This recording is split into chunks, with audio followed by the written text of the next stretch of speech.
So one of the biggest traps I see a lot of newcomers who come and live here in Japan is that they decide to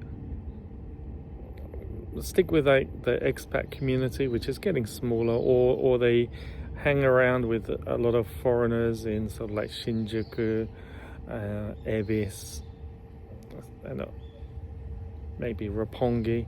Those kind of places, if they're in Tokyo or whichever big city they're in, wherever most of the sort of like non-Japanese kind of community hangs out and goes drinking, and they just basically stay in a bubble of speaking English, and they don't really test their boundaries. They don't go out to sort of like, you know, Japanese areas where there are no sort of like Westerners so much, like Saitama or Chiba or something, small towns where it's mainly just Japanese people milling around, and go into like coffee shops and try to speak in Japanese, or go to karaoke in the evening where there are no foreigners. It's just Japanese people, and you have to speak Japanese.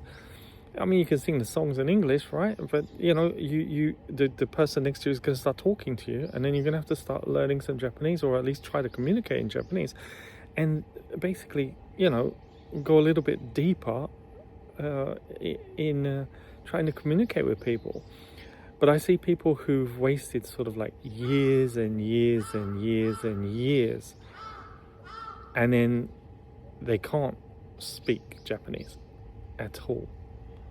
And such a waste. But I can totally understand, once you fall into that pattern, it's very difficult, especially once you've been here a while, because then you don't see the necessity to have to push your boundaries. So my advice would be, once you know, get off the boat, so to speak, is basically try to speak Japanese as in as many situations as you possibly can.